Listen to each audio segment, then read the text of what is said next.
right, well, good afternoon, everyone. I am so excited about this panel. We just have the best treat in store for you all. I want to, before we get started, just on behalf of the Chagrin Documentary Film Fest, just thank you for being here, for your support. We're so lucky to have the Film Fest here in Chagrin Falls. I'm Trish Sylvia. I'm a board member. Really love everything about the fest, and I've had the gift and privilege this year of being able to engage with our filmmakers a little bit more and be involved in the panels, and I have just been counting the days for this one. So thank you all, and welcome to our panelists. First of all, spoiler alert, we are talking about a film that hasn't screened yet. So the film is Kili Big, and it's showing today at 5:20 at the Chagrin Falls Intermediate School. So you will not want to miss it if you haven't seen it yet. We have just kind of a brief what's it about, and again, a little spoiler alert, we will be talking about things. But we have 4 women, the Curvy Kili crew, who did a Mount Kilimanjaro climb. And our director, Ida, is here. And Ida actually did the climb too, so we'll hear about that experience. And then Shauntae Meadows is here from Curvy in Cleveland. So our conversation today is an important one. We want to, of course, hear about the film, about the experience of the climb, but we also want to talk about being positive about our body image and perceptions about body image and so forth. And so we'll get into that as we go as well. So without further ado, I want to invite you to first of all, welcome and thank you. And go ahead and just introduce yourselves in whatever way feels important to you. I'd love for you to share kind of who you are and also why this topic or why being here today has brought you. I could go first. Well, hello, my name is Shauntae Meadows. I'm an influencer, a model, and I'm also a body positive advocate here in Cleveland, Ohio. I'm a CEO and founder of a body positive movement called Curvy in Cleveland. I honestly feel it's my life purpose because I came out the womb curvy, just jumped right into double digits. And I felt growing up, it wasn't representation in people that looked like me in the media, especially represented in a positive light. So in high school, I decided to start being the light I did not see. So I played sports, I ran for homecoming, and I carried that throughout my life. And I started noticing like, oh my goodness, my friends don't have that same confidence that my family instilled in me, because I come from a curvy family. So we're all like, you're beautiful, you're beautiful, you're beautiful. And so I just decided to use my voice to be that light I wanted to see in the world. So I'm excited to join the panel with these ladies. The film is amazing. It will have you in tears, so be prepared. Shauntae, you have a motto that I just love. Beauty doesn't have a size limit. Yes. Love that. Love that. Deb. Hi, I'm Deb. What do I want to say about this? So I've been a body positive advocate and a fat activist for a long time, for 20 years. I actually have a connection to Cleveland because I used to run a resale store in New York called Redress NYC, and then my friend Rachel brought it here to Cleveland. And so it feels like Cleveland's like kind of a second home, even though I literally have never been here. So, but my store and the idea behind Redress, which was a plus-size vintage and resale store, which was about like creating space for people to feel positive and good about their bodies and see themselves reflected in the world.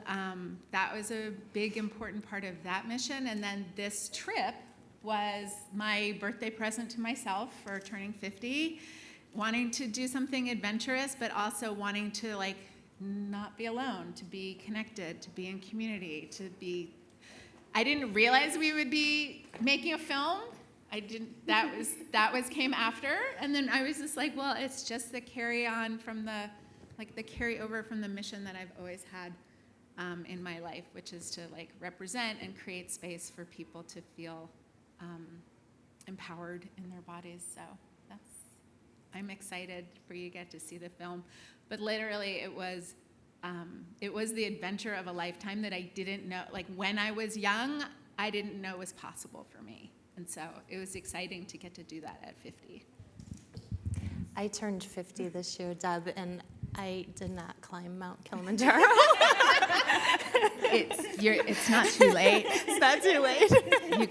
You can go at any time. I feel that from Yeah. this energy of this group. I tell you, there's this super empowered energy that you all give off that just makes me, want to do anything that I might think of. So thank you for that. So, Ida? My name's Ida. I directed and filmed and followed these women around for a little over a year. And the moment that I heard the story, I was at a dinner with some friends. A friend of a friend mentioned to me that this trip was going to happen, that they were like starting to work on it. Like, don't you think that's cool? I was like, I think that's amazing. Put me in touch. I want to meet these people. And yeah, just from the start, just seeing the dynamics of the group, the way that all these women were empowering each other, and how supportive they were of each other. Like, I just knew that this was the kind of story that I wanted to tell, that I thought could have like a really positive impact. And then, there's a big mountain and a big, like, will this happen? There's tension. So, like, I just thought that if I was so drawn to it and felt so connected to it, then other people would be too. And they let me do it. So I'm very honored to be here. Can we just take a moment and recognize your shirt, the message? The future of film is female. Thank you. Thank you. I'm Andrea, and I live very close. I'm only 2 hours from home, so I do love Cleveland as well. And I'm a yoga teacher, and also I lead group hikes and other types of adventures in my local area for people who don't feel seen or recognized or comfortable in other kind of mainstream groups. So I've been doing yoga for a long time, and I never saw a teacher that looked like me. And when I first did see one, which was online, I was like, you mean I can be a yoga teacher too? And so that's what I did, and it kind of, that was actually after I had started my hiking group, so that just kind of, it's all morphed together. And I've always been an outdoors person, and I thought I would like to climb Mount Kilimanjaro. And when I saw this trip specifically, I said, well, absolutely, like, I have to do this trip. So it just kind of fit in very nicely with what I do and what I love, and just kind of showing people representation in the outdoor industry, because we have a problem with that. There's a very specific type of person that you see, and those aren't the only people doing these things. And if I had seen a film like this when I was 12 or 13, my whole life would have been different. So yeah, so I'm so excited to be here with everyone. These people have become some of my favorite people in the world, and I'm excited to meet more people, and so yeah. Hi, my name is Megan, and I'm here today because, yes, a film is showing, but also because I get to spend time with these people again, and that's been the most incredible experience, is meeting so many different perspectives and personalities and passions and struggles, and all of us like hauling all that up a mountain together was really inspiring. I did not come into the hike in a body positive place, and I'll be really honest, I struggled to be around other big people because there's just so much stigma around weight. Like, it's so bad, it's so ugly, you shouldn't be around it. And so to step into that space was a major challenge for me, because I didn't want to be different. I didn't want to be bigger. And so it was just so interesting to be around women who were like, this is me, and I'm gonna hike a mountain. And it's just an everyday occurrence. I'm gonna hike a mountain, and not waiting for some perfect experience or some perfect existence, just living life and going full force up a mountain. So that's what I'm here to spend time with this time. Thank you. I loved in the beginning of the film opens and says, this isn't a weight loss story. This isn't a story about changing who we are. It's about doing what we want to do in the bodies that we have. And that was really powerful. And your comments just now reminded me of that particular line. So thank you. Yeah. Hi, my name is Bisa. I was not a hiker at all. I had never hiked, period. Didn't have hiking boots or anything. But when I saw the trip advertised, I thought, if I'm gonna do it, why not do it with other people that look like me? And I had another challenge. I'm a breast cancer survivor. So I was probably a year and a half out of treatment. So it was kind of like, oh my gosh, this is something challenging to do and big, but also doing it with people that have the same experiences as me. So it was a great thing to do. Great. Ida, I want to come back to you for a minute. And one of the questions I came away with was, like, where were you in this? Like, did you sign up to climb? Or, kind of, were you behind the camera? Did you send other people? Can you tell us a little bit about how this connected for you, what that experience was, and then very specifically sort of where you were in this process? Yeah. This is a very independently made film, which means that I was everywhere. I did a lot of jobs.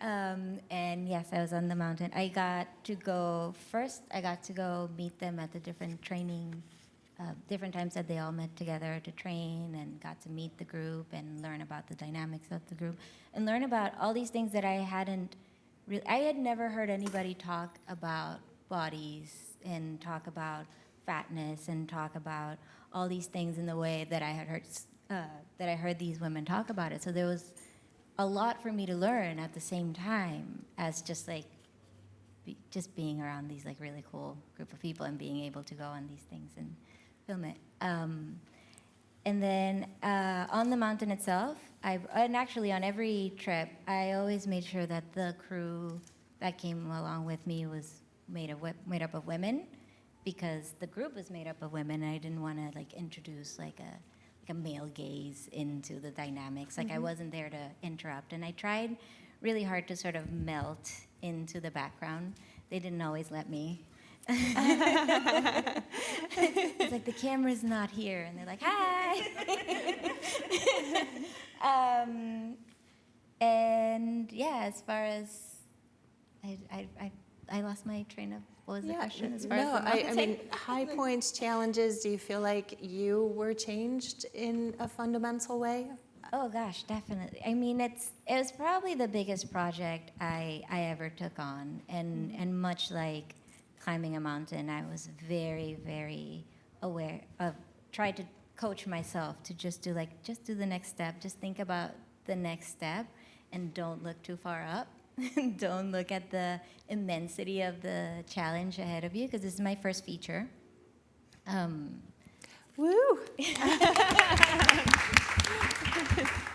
Thank you. But yeah, other than that, like, the camera really helps. As far as I say this every time somebody asks me, like, you were there, like you climbed a mountain, like, was that hard? I was like, I was making a film. that was hard, and that had enough of my attention that I couldn't worry about how tired I was or how much sleep I had gotten until after I came down from the summit. Such an interesting perspective, like what becomes that sort of focal point or that driver, behind it. Just kind of opening it up, and you too, in terms of like when we think about like those challenges or those high points or what the impact this film had on you, what would you say to that? Like, what are some things that go on for you? For me, watching the film and just seeing how vulnerable everyone is, and it is a spoiler alert, I'm sorry. But at one point, everyone gets together and they talk about, words that they associate with when it comes to do you represent that? Like, how do you represent yourself? Like, so How do you describe how do you yours? describe yourself?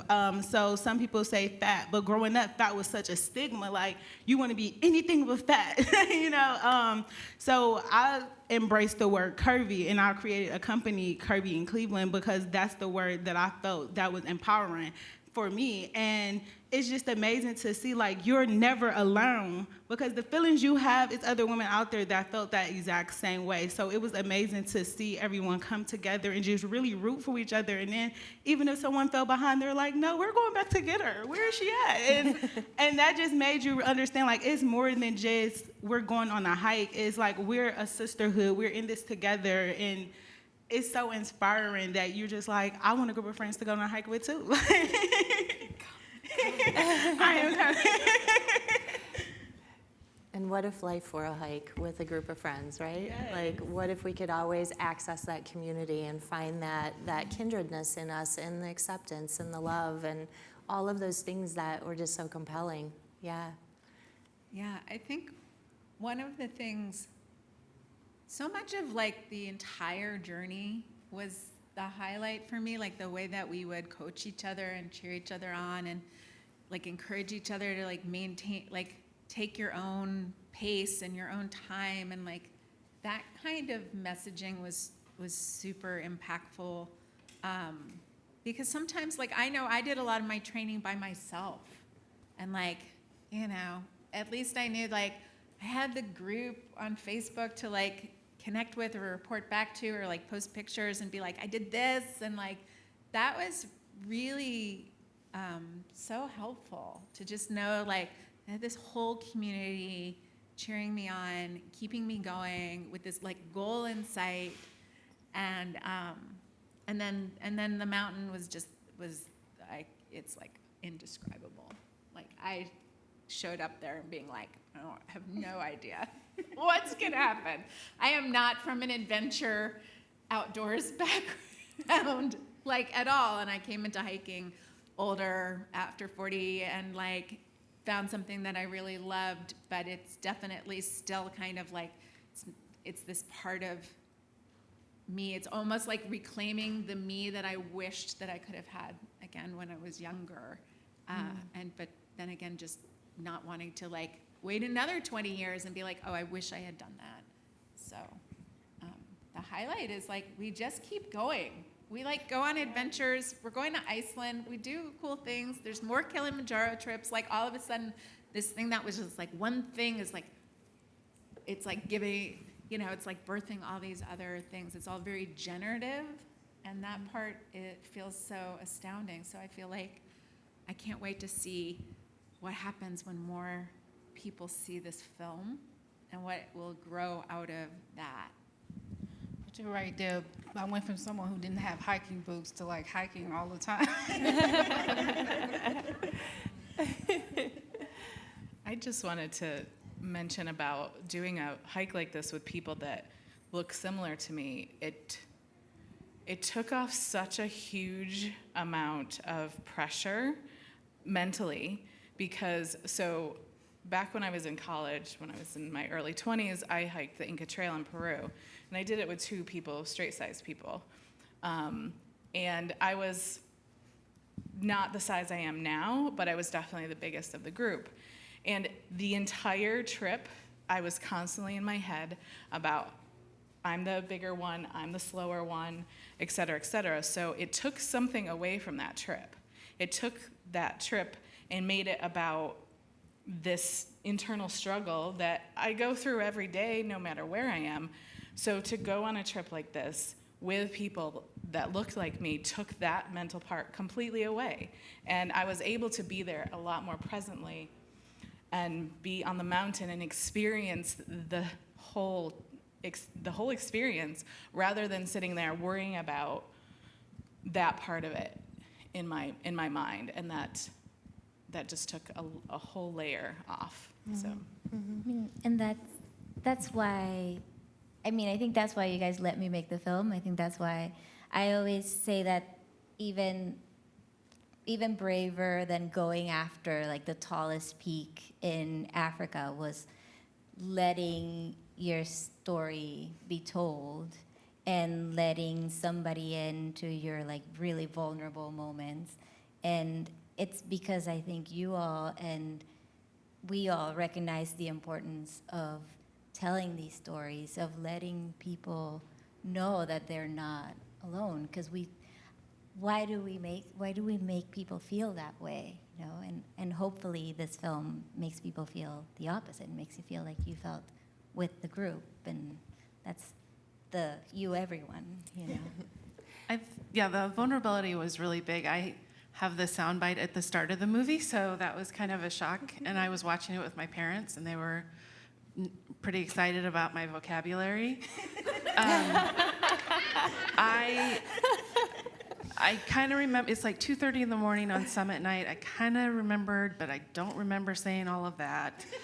And I am so grateful you were there, because when I saw the movie, it was like seeing myself for the first time. I was like, oh, like I climbed a mountain and I did it confidently. Like I held my head up and I melted down and still kept going. And then I was surrounded by these amazing people. So I loved the people around me, but I was just so astounded by my own strength that I didn't know was there. You killed it. Thank you. Thank you. Yeah. I love that phrase, astounded by my own strength. Yeah. It's beautiful. And to be around a group that just doesn't want to tear you down and just wants you to thrive. Yes. The whole experience is about thriving as you are. And that was lovely. And one thing I like that, you know, I think when we told people you were training, everyone was waiting for you to get smaller. You know, and asking, well, how much weight did you lose? How much weight did you lose? And it wasn't about that for us. And that was the thing about the group. It was where no weight loss talk was allowed, you know, and it was about training and becoming stronger.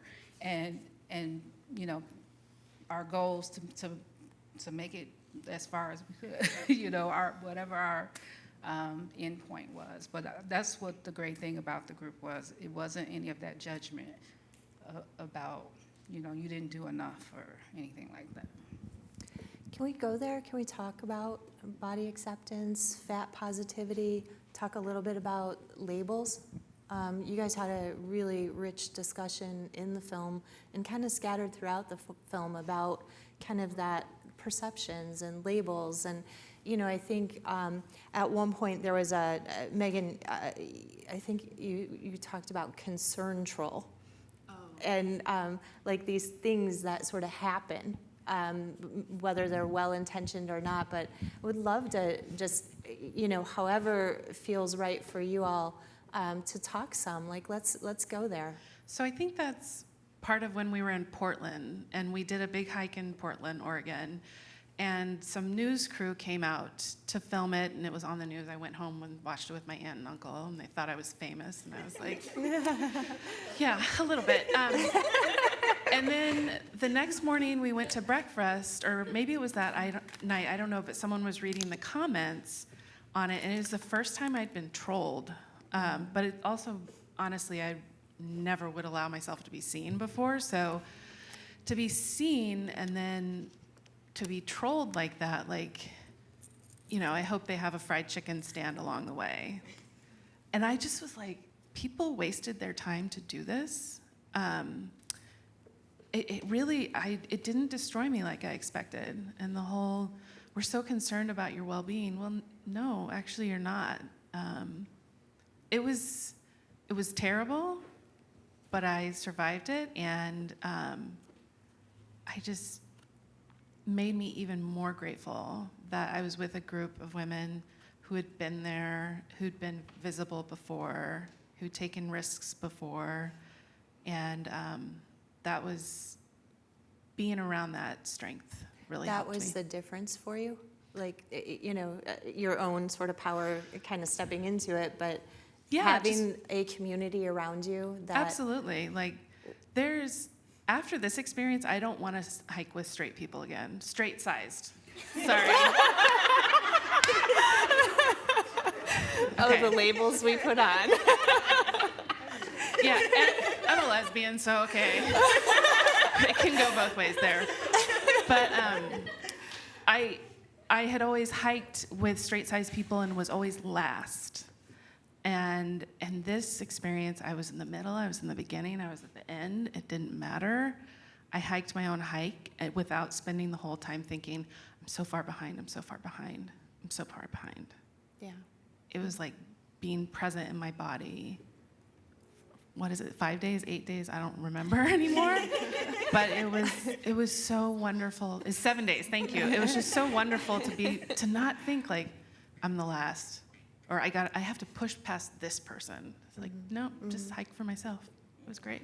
That was a big line in the film, the hike your own hike. And that's powerful. Like, I find myself, since viewing the film, when I start getting in my head a little bit, even on just like what a day in the life is like, it's like, wait a minute, just hike your own hike. Like, why are you doing this? Why are you pushing? Why are you doing that? And just when my daughter, she's 23 now, but when she was, she was in school, she was somewhere between 6 and 10. And we didn't use, I'm a single mom, we didn't use like labels at home. We kind of had this peace, love, and happiness sort of way.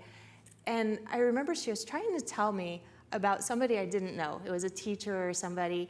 And Olivia said to me, I said, well, I don't think I know her. Can you tell me about her? And she said, well, she has brown hair and she has brown eyes and she's round. And I said, she's round.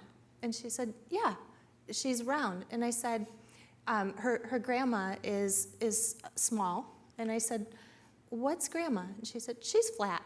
And I had this moment where I realized, like, my daughter saw people in geometric shapes. There wasn't a value assigned to it. There wasn't a label. There was like this. I mean, I have like goosebumps just talking about it, because it was a really important moment, because I kind of grew up with, the same stories that we as women, we as humans, here we perpetuate in some ways, we participate in.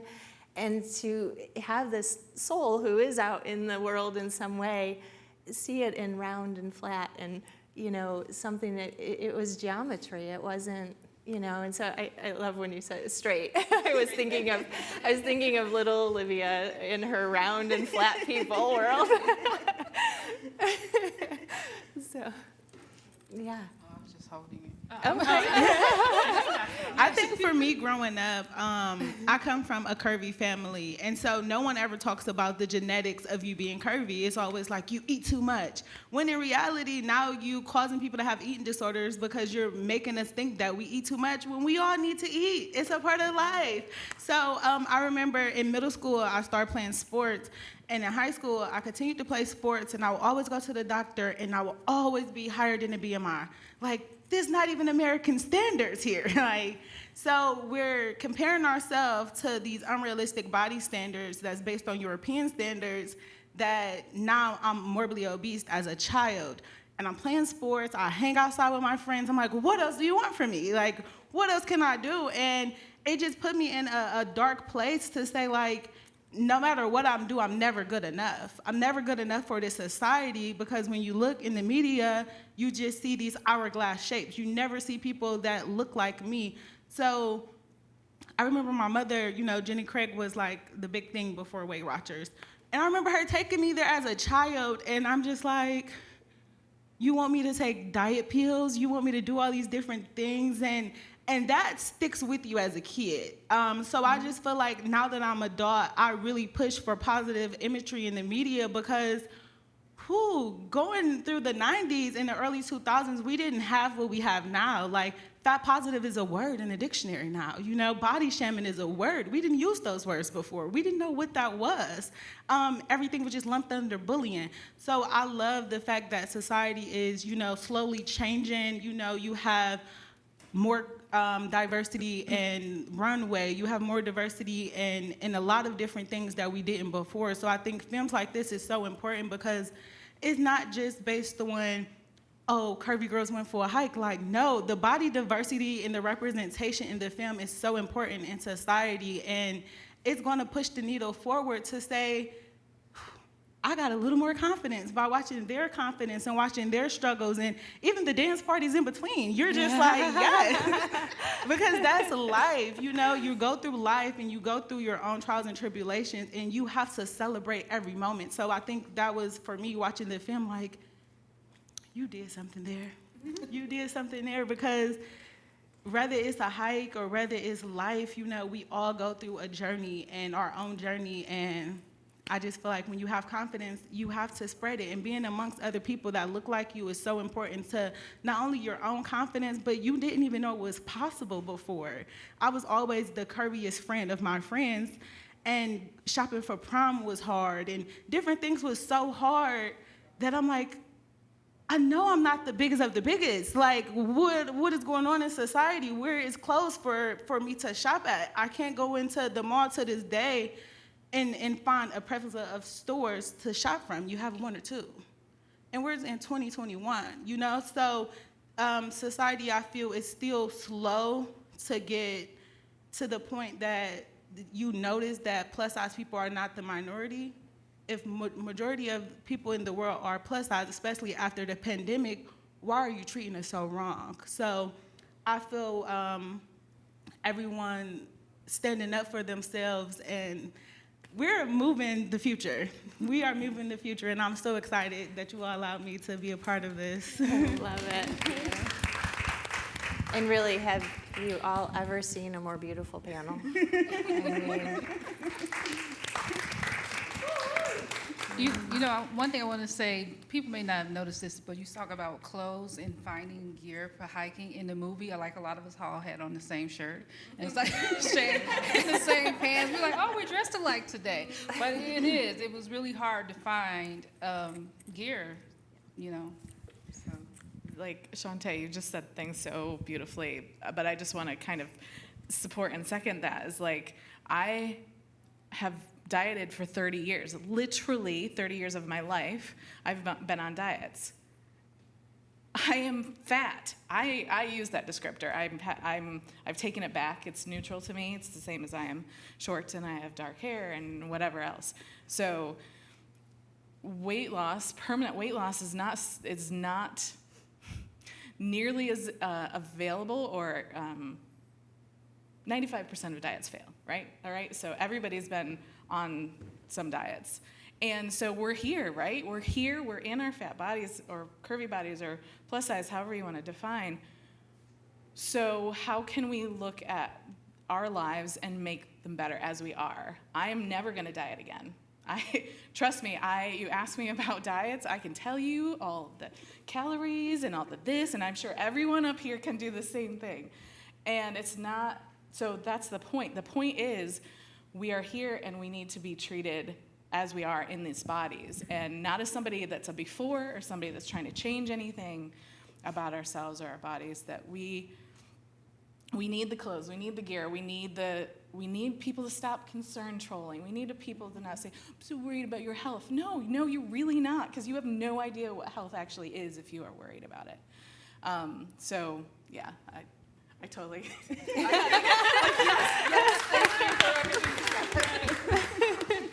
You know, it's crazy to think about it. I've gained more weight after a diet than I did in 10 years of just maintaining, my life as normal. So diets hurt more than they help. You're kind of blowing my mind right now, because I have dieted for over 40 years, sometimes involuntary, like, the 3-year-old on the diet, that was me. And it's so interesting. I didn't realize that the whole time on Kilimanjaro, I didn't think about calories or food or is this too much? Like, wow, that was another aspect of freedom there, is that I wasn't on a diet. And I just ate what I needed to eat to climb a mountain. Wow, saying that, thank you. Mind blown. wow. In this journey, you talked about the climb itself was 7 days, yeah? But you started a couple years, you were telling me earlier, at least a year or more ahead of that, kind of forming this community and going on some training hikes and things like that. how, like, talk a little bit about that. Like, you know, just this space of almost like metamorphosis, you know, this, instead of changing, it was accepting and being. And I'm just interested in, like, kind of that time from that point, and now we're 2 years past, right? This was International Women's Day 2019, woohoo! And here we are, I guess a year and a half, right?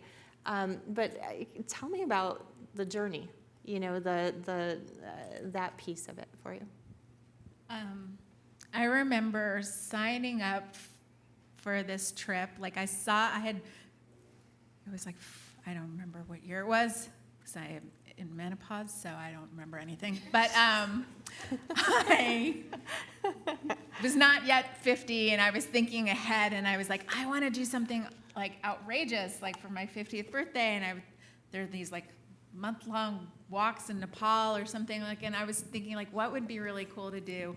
And I saw this trip come up on like Fat Girls Traveling, and also like some others where there's all these like kind of plus size related Facebook groups, and so it came across my feed, and I was like, that's what I'm gonna do. And like before I even let myself think about it, I just signed up for it. I burst into tears. I was like, I don't even know where Kilimanjaro is, and I've never thought about climbing it. And like, I know Andrea was on her bucket list for like 15 years, and I was like, I don't know where I'm going, but I'm going there, and this is what I'm gonna do. And at least I knew I had enough time to train, and I was like, it was like the perfect bite of this adventure idea, which was feeling like held and supported and in a community, and also, but my own personal challenge. And that was the part that was also really appealing for me, because I have spent a lot of time creating spaces for other people to have their body positivity experience. And I was like, I need my experience in my body for me. And then, yeah, just getting together and hiking and thinking about training in that way. And I had an injury and then didn't hike until for like 2 months. So I was on like rest, and my first day of hiking was the first day on the mountain. So that was exciting. And there are these moments where you're just like, I don't know what's gonna happen, but they just keep going. And there's that, like, there's some peace to it in some ways, which you're just like seeing. There's like the piece of like, there's just my body, like me and my relationship with my body, and then there's like this global body, and like, it was just all, I'm getting a little meta, but it was like it was profoundly changing in this sense of like, I really got to experience that unstoppability quality of training for something like this, where you just like literally keep going. There were just moments on the climb where you're like, my only job is to just keep putting one foot in front of the other one, and that's really all I have to do. And just like, and pick your head up and look around, because also I was like, you're probably never coming back here. So like, look at these clouds, look at this rock, look and see where you are. And so I mean, I think I'm still processing it. Seeing the film brought it like right back up again, just how much of a transformative experience it has been. When you guys talked about 2 years, I just thought about all the things I could come up with in a 2-year period to not do it. You know, like, I mean, that's a long time to be committed to something and to carry through with it. And that was when we were, had some time to commune before we came in here. That was big for me. Like, that is a real commitment. Mm-hmm. The climb, of course, that's the big moment, and it all comes together. But 2 years of embracing yourselves differently and living differently and, being in community differently, that's the change, Yeah. Yeah, in 2 years, I mentioned about, my cancer journey. I didn't know if I would make it. Because you know you have reoccurrences, so that was a big fear of mine in that period of time. And I was on top of the mountain. It was 3 years exactly. I finished chemo. Oh, wow. So that was a great moment to watch the sunrise Wow. on top of the mountain. You know? So you're right. So much could happen, and that was one of my biggest fears. Right, right. You know, when we talk about like, and I want to give you all some time to ask some questions too, but before we do that, just curious as we sort of take that next look at how we kind of live a different way, all of us, you know, going forward. We've got a global weight loss market that's expected to grow from $255 billion this year to $377 billion.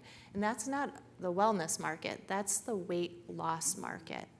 And so like this prevalence of what you all talked about in terms of like that pressure to change, the diets, the whole abuse really that's suffered in some ways with this kind of mentality. What do you think? Like when we think about moving the needle, changing, like if you were to put in a couple words of like what really is needed to do that from the collective, from us as a collective, what would you say to that? How do we change this? Look at weight like you look at height or shoe size. Everybody's different. Make gear and clothing for everyone, and look at other determinants of health. Weight is not a determinant of health, or it's a very small determinant of health. Look at housing and income and food availability and all the other things. Mm-hmm. Mm-hmm. Okay. And I would say in hearing your story, like don't take a young, growing person who's active and engaged and then like shame them and then take that away from them and then put them on a diet. Like, that's so disturbing, and I'm sorry that happened to you. I mean, I also grew up constantly dieting, and until I only thought of movement and exercise in the service of weight loss, which just robs people of ownership of their body. And also, like, you know, and also let's be skeptical, right? Like, let's be really skeptical consumers that a lot of these things are driven by money. But you just Right. called it a business, right? Yeah. This business is people see a chance for growing their business in shaming other people into paying for this. Yeah. Yeah. Huge money. Yes. We should have more movies like this. I have more And movies see like that this. being active is really what they should be pushing, you know, not just weight loss, just being active. And, you know, I think when people see that, it'll be more important. I think visibility, you know, you brought this up, it's so critical. I grew up in the era of the supermodel, and that was my life goal, like med school, none of that stuff. That, like being thin, being perfect, that was the life goal that throughout my life has received the most energy of any goal I've had until the past few years. And it is so wonderful now to see different sized people. And that wasn't there when I was a kid. Like, I knew that it was, for me, the message was it was fundamentally flawed. And now I'm so grateful there are people coming up who see different bodies, and there still need to be more, and there still needs to be more diversity in this. It gives me a bit of hope. Well, a thing that kept coming up, like throughout the trip, throughout the filming, was some of the older members of the group kept saying, because the age range in the group went, I think, from 22 was Kat to 50, and I kept hearing, if I had had that at her age, like what a difference it would have made in my life if I had seen that at her age, or even younger. So, you know, these guys are doing the work, and I'm hopefully translating it into film effectively so that people have that, so that people can see themselves, see what they can be. I felt like the film and you ladies really did a great job of like broadening my vocabulary and kind of the language that's used, like the inclusivity around like how we just talk about this. Because I think sometimes, you know, it's not having language or not having words or only having, you know, what we've had available to us, you know. But you know, fat positivity, body acceptance, you know, like-bodied people, you know, like there was just a really gentle, beautiful language that was threaded throughout the film that I really appreciated. I felt like I had more to work with, you know. So. And I also feel like it's a cultural thing. I feel, you know, my parents, they treated me as much as they knew in their knowledge. And then as they grown and they see how, you know, the media is shifting, they're like, oh my goodness, I'm so sorry. You know, because you don't know that you're hurting someone. And sometimes your parents is the biggest body shammer that they don't know that they're really hurting you.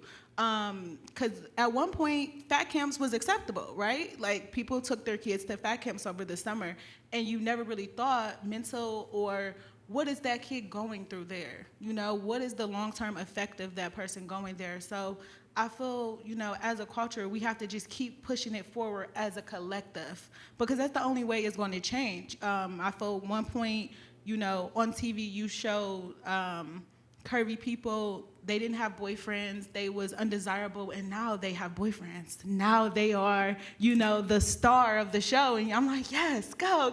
You know, it's just those little things that, I mean, maybe because I'm a person that was seeking the representation that I find it, but those things matter. So just having filmmakers like that that's just like, I see what you're doing and I want to be a part of it. I want to capture it because it's something that the world want to see. And in our everyday life, us just being kind to the next person, you never know what they're going through. Because I have had friends that was way smaller than me that hated themselves.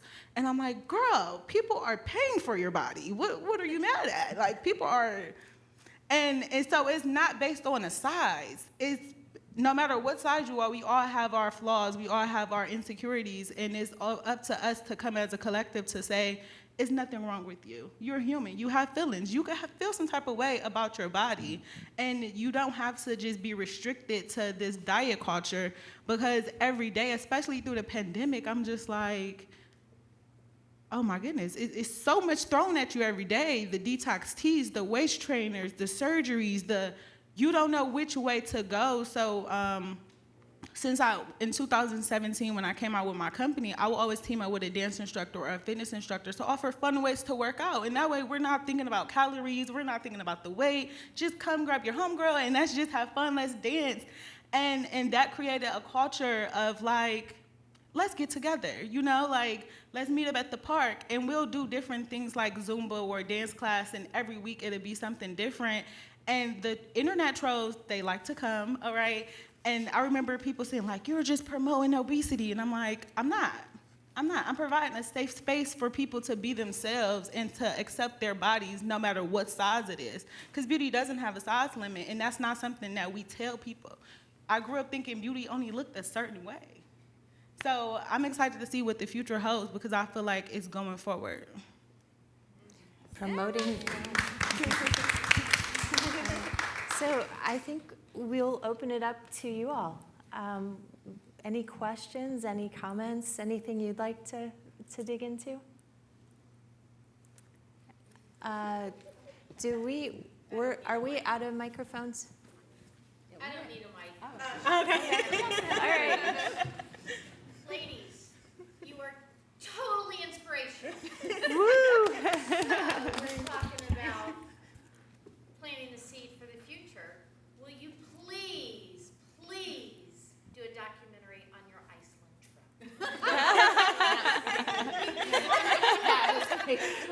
She can do it. Cool? Are you going? Are you following them? It's not in the plans right now.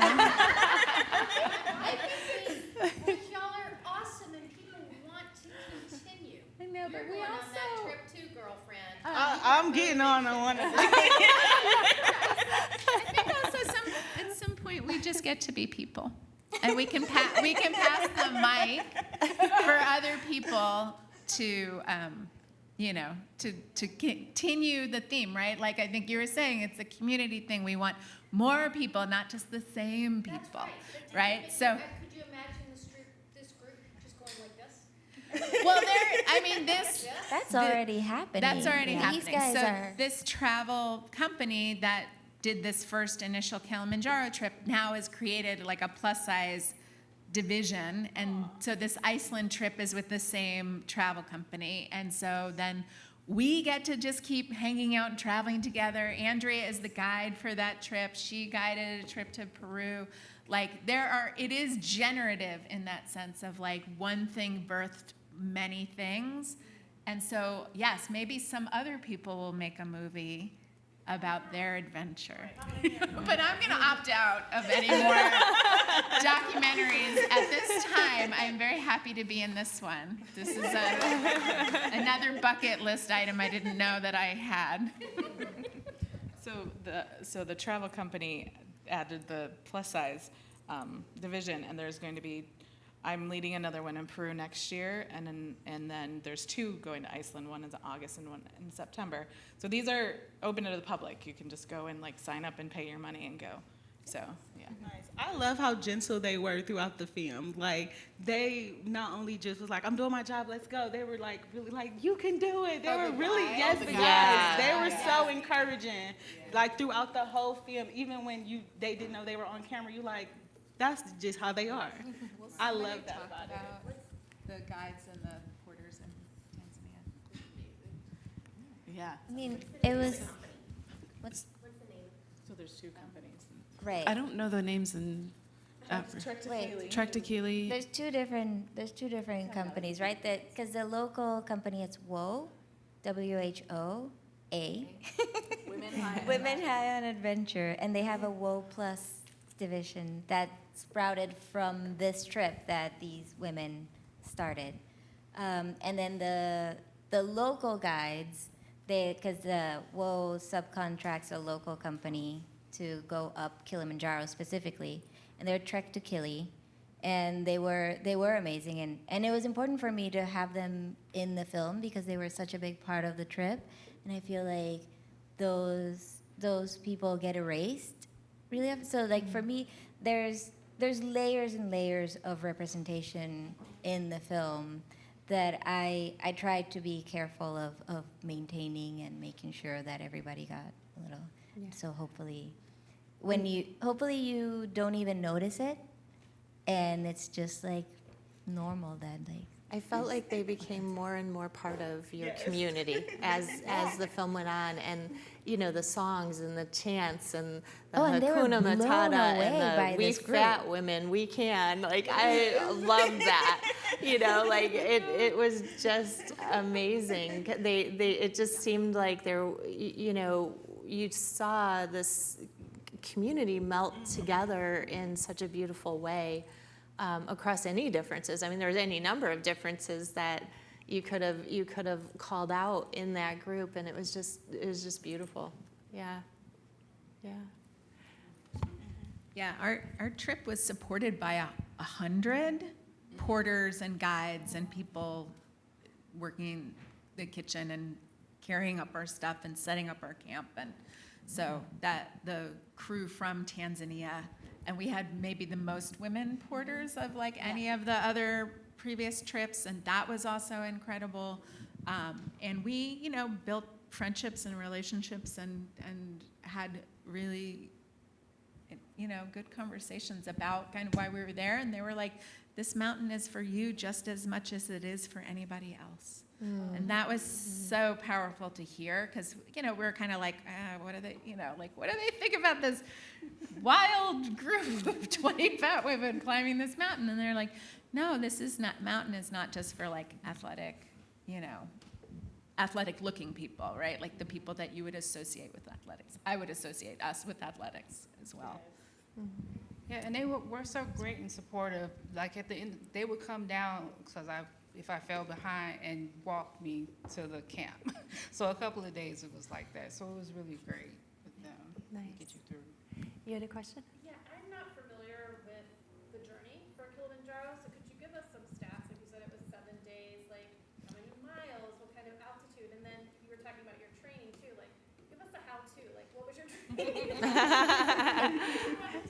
How to, It's don't give up. 19,341.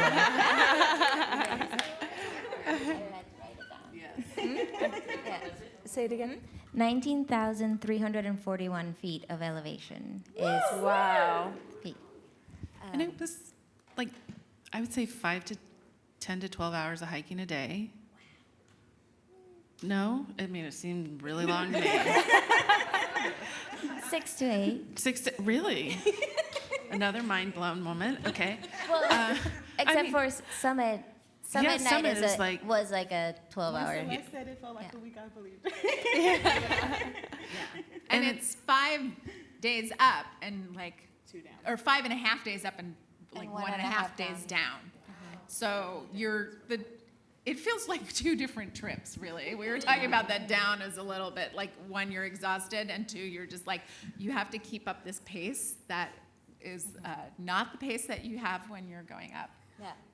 And you go through at least 5 different climate zones, so you have to be prepared for cold, hot, wet, all of it. It's just, different terrain throughout the whole thing. I like the visual analogy of you start through the rainforest and everything is like, there's so much life and green and everybody's so excited. And eventually you get to the Alpine Desert and everyone on the trip has been stripped down to just like, I'm just walking and like getting through this and the landscape reflects that. And yeah, watch the film. Yeah. So on that note, yes. Where did you start from? Where was the beginning of your trip? Well, Where did you stay before you started the hike? Moshi town in Tanzania. And then when you were up the mountain, as much as you want to be just, who you are, did you get cheers along the way everywhere you went to see all you women hiking? There weren't other There people weren't there. a lot of we were on the Rongai route, which is not one of the most popular. So it was actually there were very few people that we encountered. But we did encounter people that knew who we were through Instagram, which was hilarious because you're like, we're all on the side of this like mountain. There's not that many people here. And they're like, oh yeah, are you guys this Curvy Kili crew? And we're like, yeah, we are. There was that random German guy that would just show up on the trail, and he was really cool and nice. But I don't remember his name either, but he would just show up and chit-chat, and then away he would go. Yeah. Did he make it into the footage? No. There was I had one scene with him, but I it wasn't about him. Right. As nice as he was, and he was on the same schedule, but no. Yeah, I mean, I think the amazing thing about you, I don't want to know how many hours of film that you shot, and then you kind of cut it into a film. So there's a lot that happened that's not in the film. A lot. So much. So bad. I get The that a downs. lot. Remember, we had to go down, like when you watch this, because Yeah, the downs were as hard in a different way as the ups. And yeah. Interesting. Well, thank you all so much for being here. For the rest of you, I can't say enough. Don't miss it. It's this evening, 5:20 at the intermediate school. So we hope to see you all there. Thanks, everyone. Thank you.